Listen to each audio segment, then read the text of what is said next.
Q106.7 weather. Here's your KQNK forecast. A freeze warning continues until 9 a.m. today. Bright sunshine expected today with daytime highs approaching 60. West winds 5 to 10 miles per hour. Mainly clear skies tonight. Lows level off around 33. Daytime highs approaching 64 tomorrow. Bright sunshine expected. Storms likely Saturday. Chance for showers on Sunday. From the Weatherology Weather Center, I'm staff meteorologist Laura Lockwood. Currently, it's 35 degrees. Kansas Information Network News, I'm Jen Austin. Law enforcement have launched an investigation into an attempted murder in Manhattan. Roxanne Stewart has more. Riley County police officers responded to the 400 block of Walters Drive late Tuesday night. A 39-year-old man had been stabbed. The victim was hospitalized and was reported to be in stable condition. Officers arrested an as-of-yet unidentified 53-year-old man on attempted murder and aggravated battery charges. He's being held in the Riley County Jail on $250,000 bond. A 41-year-old man and a 26-year-old woman, both from Manhattan, were also arrested in connection to the incident. I'm Roxanne Stewart. A retired canine with the Wichita Fire Department has passed away. The dog named Sporty was known as City Hall's 11th floor guard dog and served the community from 2010 to 2015. Sporty lived with her handler, retired Fire Marshal Stuart Beavis, and would have been 16 years old in December. Sporty was a master of accelerant detection with the Wichita Fire Department. This is Kansas Information Network News. Have you lost CanCare? At healthcare.gov, you can find a low-cost, quality health plan. Do plans cover doctor visits? What about emergency care? And prescriptions? All covered and more. Plus, with the new law, 4 out of 5 customers can find a plan for $10 or less per month with financial help. Healthcare.gov is here for you. Enroll today for coverage starting the 1st of next month. Paid for by the U.S. Department of Health and Human Services. Smokey the Bear. Then you know why Smokey tells you when he sees you passing through. Remember, please be careful, it's the least that you can do.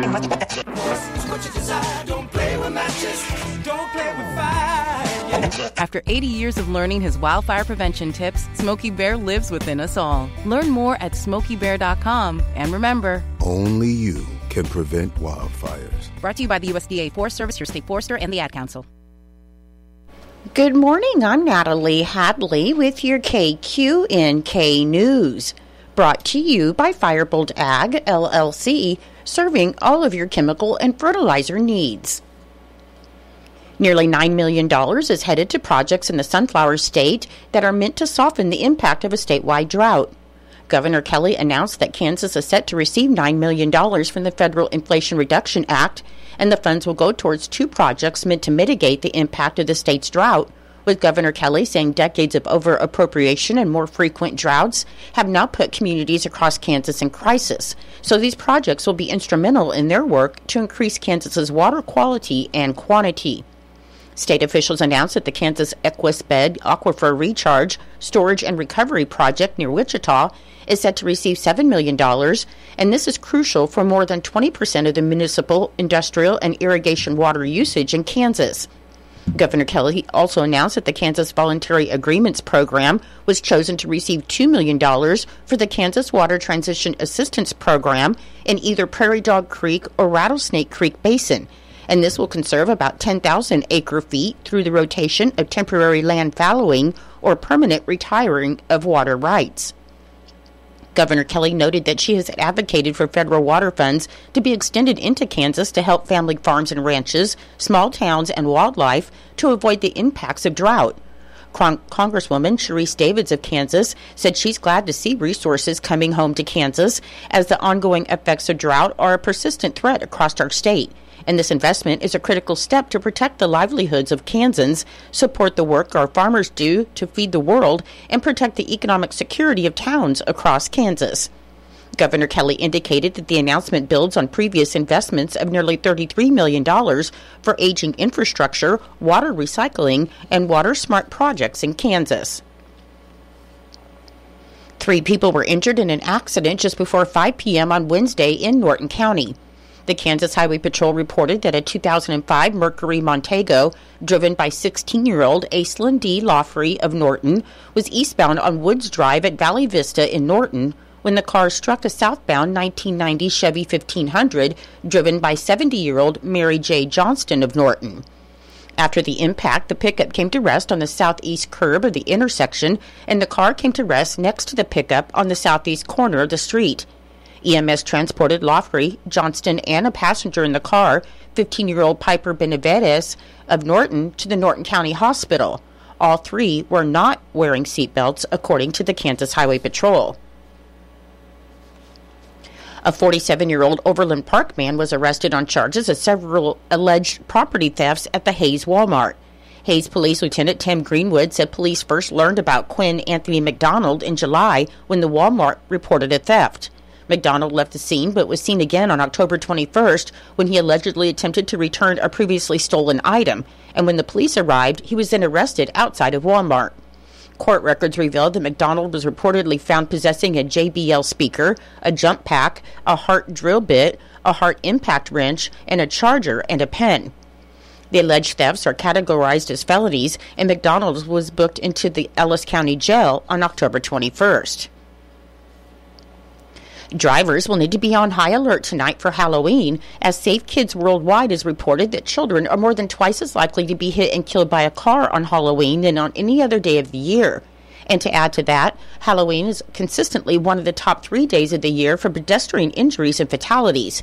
So it's recommended that drivers eliminate any distractions, focus on the road, and slow down in residential neighborhoods to give themselves extra time to react. Some children may not be paying attention to traffic and can dart across the street, so you should carefully enter and exit driveways and turn your headlights on for more visibility. Parents can help by making their kids' costumes more visible. Put reflective material on the costumes, on the bags, and anywhere you can, because cars can see that much better. Also remember that as trick-or-treaters need to be seen, they also need to be able to see, so leave the porch light on and keep all obstacles out of the way. Parents are also cautioned to check their child's candy before they eat anything to make sure everything is wrapped and throw it out if it isn't. Finally, parents are cautioned not to let trick-or-treaters into the homes of people to get candy, and parents are encouraged to be outside on the porch or doorsteps with their kids. Some more safety tips include to stick to sidewalks or paths, don't walk through neighborhood yards as there may be hazards you can't see. If there are no sidewalks along your street, walk on the road facing traffic as far to the left as possible. Only cross the street at corners and crosswalks, not between parked cars, and make eye contact and wave at drivers before crossing. Watch out for cars that are turning or backing up, and pay attention to your surroundings. Put away phones and other distracting electronics. In Nebraska news, authorities reported that at about 10:30 a.m. on Wednesday, deputies in Cass County started chasing a vehicle that was driving in the wrong lane on several roads. However, they lost the car. Then just before 11 a.m., the patrol learned that the driver, 41-year-old Sevilla Cook of Omaha, may have caused a disturbance at a gas station in Waverly, and a trooper spotted the vehicle going west on Highway 6 towards Lincoln. The trooper tried to pull Cook over, but the patrol said she refused to stop. She led the trooper to Lincoln, getting off Highway 6 at North Cottoner Boulevard, where the trooper forced her vehicle to come to a stop before the chase reached residential streets. Investigators said they found about 24 pounds of methamphetamine in the car, and Cook was arrested on suspicion of driving under the influence of drugs, flight to avoid arrest, possession of a controlled substance, possession of drug paraphernalia, driving under suspension, and refusal to submit to a DUI test. She was taken to the Lancaster County Jail. 37-year-old Randy Kermode of York pled no contest Tuesday to misdemeanor flight to avoid arrest and 2 counts of misdemeanor child abuse, and all 3 charges were originally felonies. Kermode also admitted to driving under a suspended license and not having proof of insurance. Court documents show that on June 8th, a sergeant with the York County Sheriff's Office tried to pull over an SUV for traffic violations, but Kermode led the sergeant on a chase across York, crossing the center line and blowing through a stop sign. He came to a stop at an apartment complex where the sergeant drew his gun and arrested him. 2 children were in the back of the seat of the SUV, and authorities said neither were wearing a seatbelt. Kermode is scheduled to be sentenced December 23rd. I'll be back with more in just a moment. Firebolt Ag is a full-service fertilizer and chemical retailer. They customize products for individual farmers' needs, with the primary focus being customer profitability. Let Josh and Jack help you get the most out of your farm ground. They also provide in-house marketing with Ron Wall of Flatwater Solutions. Visit Ron in Phillipsburg or call Josh at 785-854-8484 or Jack at 308-840-2819. Firebolt Ag, your leader in agriculture. Now we'll hear from Fig Millen and Norton Blue Jay cross-country coach George Rossi to update on the team in the state meet on Saturday. I'm here with head cross-country coach George Rossi. Coach, last week you hosted the 3A regionals along with the 2A Prairie Dog Golf Course, but the girls finished first in 3A and the boys finished fourth in their competition. Let's talk about the girls. I thought the girls ran a fantastic race. It's always kind of nerve-wracking when you have an idea that you should be in the top three, and you have to go out and you have to have a solid day, and our girls did exactly that. We ran some great times. We had three girls get a personal record, and those personal records were by a long ways, like 25, 30 seconds, or in case of Danica, like 2 minutes, but just ran lights out. Emma Collins placed third, and she ran a fantastic race. Kaysen Miller, again, she also ran a very good race. She had a PR, knocked her PR down by almost 30 seconds and ended up being fifth. And Savannah Runback, 12th place. So all three of those girls were medalists. And Cassidy McLean was just out of the medals, and she finished in 17th. I think by far and away the race of the day, probably the race of the year, belonged to Danica Frick. Her PR coming in was from Wamego, which is a very hard course, but her PR was 25-something, and we look up, and Lorelei was struggling a little bit. She was getting sick, and Danica did exactly what a great teammate's supposed to do and got ahead, and Danica ran a 23:31, which is a 2-minute PR, finished in 42nd, and because she was in 42nd, that sealed the win for us. Just did a fantastic job. Lorelei Granberry was 56th, and Natalie Simmons ran her second best time of her career and finished in 61st. So I'm really proud of the way the girls came out and competed and did a great job. We got to just keep that moving forward into next week. Also on the boys' side, a fourth-place finish. And, just one thing I'd like to add there is that there's teams from all over and a lot of unexpected teams. And I think the boys was a very fast race. Yeah, the boys were very fast. Coming in on, if you look at the rankings on mile split, coming into our regional, we were the 7th-ranked team, quite a ways back. And, our boys did everything that they could. We talked about, if you ran poorly and you got 4th place, it would be one thing, but we ran lights out. We had 5 PRs, and the other 2 were very close to their PRs.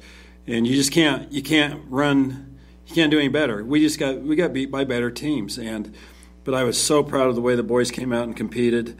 Aston Katz was in 11th place, and he's going to state. And I think on the boys' side, by far and away, Tyler Stewart.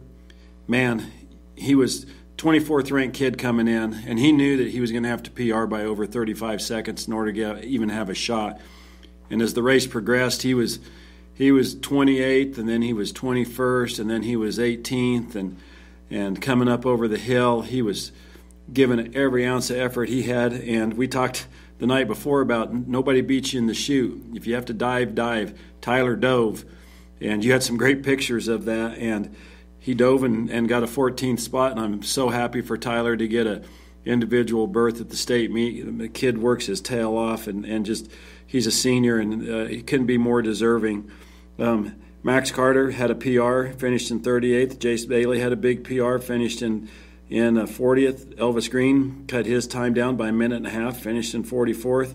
Brexton Eisenhagen was right at his PR, finished in 64th, and Michael Urban had a PR and finished in 73rd. So, like I said, it's hard to finish 4th place. Those boys really wanted to go, but there was 3 quality teams in front of us, and we were fast, and we were fast for us, and I think it gives those guys a lot of incentive to hopefully get better and get in those top 3 teams down the road.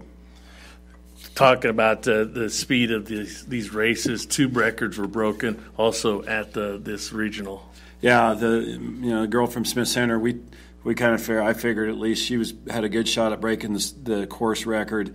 She ran a 17:52, which is just insane, and she's a great racer, great runner. She was working very, very hard. It's kind of hard to do that sometimes. You're 2 minutes ahead of everybody, but she was putting everything she had into it. And then Brody Dennison from Holcomb also had a fantastic race on the boys' side and broke the record. Previous to that was held by our own Zach Boehner. So sorry, Zach, that one got broke, but Brody ran a fantastic race and finished, I believe, in 16:02, which is an insane time. But kids are fast this year, boys and girls on every level.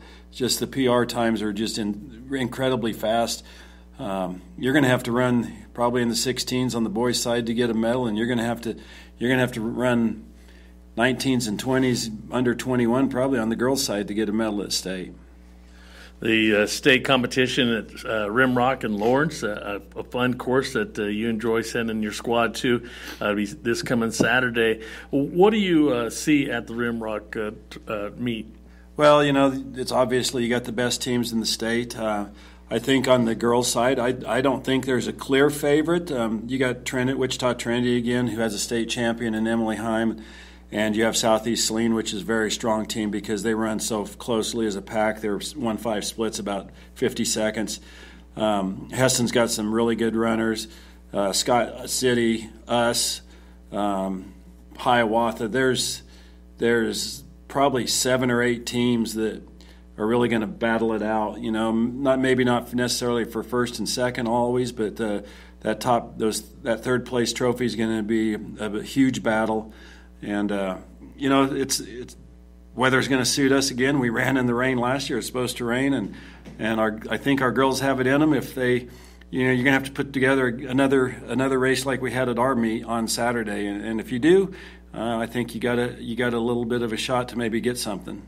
Of course, then you send in the 2 qualifiers in the boys division. Yeah, on the boys, it's going to be tough. Like I just said, you're probably going to have to run in the 16s to get a medal, but anything can happen at state. Rimrock sometimes at state, it's a very fast meet. And, I think I hadn't mentioned this yet, but I think our crowd, we had such a huge crowd at our regional. I think it really gave our kids a lot of help and a lot of spirit and just made them run fast. And, I know we won't have that crowd at Rimrock. It's so far away, but I want to thank everybody from Norton for coming out and giving us such great support at regionals. It was a very fun day, and hopefully we'll get regionals again soon. Why don't you give us the time and the format for the state competition? The boys will run at 10:35, and the girls will run at 12:20, and then the awards will follow that. It's the 5A, 6A, and 3A races at Rimrock, so those are the times, and they stick to them pretty good. So hopefully some people can come out and give us some support and cheer us on, and then hopefully we'll have another great day like we did at regionals and just hopefully bring something home. Coach, we're going to wish you best luck on Saturday when you travel to Lawrence and participate in the 3A state championship. Reporting from KQNK, I'm Fig Millen. Thank you, Fig and Coach Rossi, and good luck to the Blue Jay cross country team in the state meet on Saturday. Your menu today for Eisenhower Elementary School. For lunch, you'll be having beef burrito, mixed vegetables, rosy applesauce, baby carrots, and milk. For Norton Community High School and Junior High, your lunch today will be breaded beef patty or chef salad with whipped potatoes, fruit, and milk. And for Northern Valley Schools, your lunch today will be enchiladas, salad, chips, vegetable, and fruit. I'm Natalie Hadley. Your KQNK News was brought to you by Firebolt Ag, LLC, farmers helping farmers to succeed. You can contact Firebolt Ag today to get the most out of your farmland. Your KQNK weather forecast is being brought to you by Hinkle Termite and Pest Control, your Norton experts for all of your pest control needs. Your forecast for today, it should be sunny with the high near 60 with the west wind of 5 to 10 miles per hour becoming southwest in the afternoon. For tonight, it should be mostly clear with the low around 33 and a south wind of 5 to 10 miles per hour. On Friday, it should be sunny with a high near 64 and a south wind of 5 to 10 miles per hour. And on Friday night, there's a 20% chance of showers after 1 a.m. Otherwise, it'll be partly cloudy with a low around 36. I'll be back with the rest of your forecast in just a moment. When you've got bugs, we know what a nuisance that can be. Lock 'em out. From Hinkle Termite and Pest Control, Lock 'em Out is our very effective residential insect prevention program. We'll come to your place and treat your foundation plus all insect entryways. And while we're there, receive a free termite inspection. Call Mr. Rich Wenzel, our certified technician in Norton, at 785-202-0167. That's 202-0167. Continuing with your weather forecast, on Saturday, there's a chance of showers. Then showers are likely and possibly a thunderstorm after 1 p.m. Otherwise, it should be mostly cloudy with the high near 62. On Sunday, showers are likely and possibly a thunderstorm before 1 p.m. Should be mostly cloudy with the high near 70. On Monday, there's a chance of showers and thunderstorms. And then showers are likely and possibly a thunderstorm after 1 p.m. Should be mostly cloudy with the high near 60. On Tuesday, there's a 30% chance of showers, otherwise mostly sunny with a high near 53. And on Wednesday, mostly sunny with a high near 54. Currently, with fair skies, it is 34 degrees. The humidity is 93%. The wind speed is northwest at 10 miles per hour. The barometric pressure is 30.11. The dew point is 32 degrees. And the current wind chill is 26 degrees. Your weather was brought to you by Hinkle Termite and Pest Control right here in Norton. You can call Hinkle Termite and Pest Control at 785-202-0167 for all of your pest control needs. It is 8:25. It's time for Kansas Sports, brought to you by United Northwest Federal Credit Union, where everything they do for you. Save more, earn more with the Easy Saver account at the United Northwest Federal Credit Union. Enrollment in this program automatically rounds up the amount of all debit card and share draft purchases made from your checking account to the next whole dollar and deposits into the Easy Saver savings account. Not only will this account help you save, but it also earns 2.01% APY monthly. Special terms and conditions apply. Come in today and open your Easy Saver account at the United Northwest Federal Credit Union, where everything we do for you. NCUA insured. KIN Sports, I'm Spencer Dupuis. Kansas men's basketball beat Division II Washburn 84-53 in an exhibition matchup Tuesday night at Allen Fieldhouse. Zeke Mayo had 16 points, going 4 for 6 from beyond the arc. Rylan Griffin had 14 points, hitting 4 threes as well. And David Coit led the way with 19 points as he got the start after the game. He talked about if there was a difference in starting or coming off the bench for him. Nothing. I think the only difference is I think you have an advantage coming off the bench just because you get to see the flow of the game. You kind of get to see different things, so I think either or, but I think our roles, and we have such a great team that it really doesn't matter who's going to start, who's going to play, or who's going to come off the bench. Zeke didn't start tonight, he had 16 points. It doesn't matter. One game he's going to start, they might have a bigger guard. There's somebody that they want Zeke to match up with, he's going to start. I got to come off and provide the same thing he did, so it really doesn't matter for us. Number 1 KU opens the regular season Monday night at home against Howard at 7 p.m. on ESPN Plus, Kansas Information Network Sports. I'm Spencer Dupuis. Hey, Dad, how do airplanes fly? What's in this box? Can I touch this? Where does sand come from?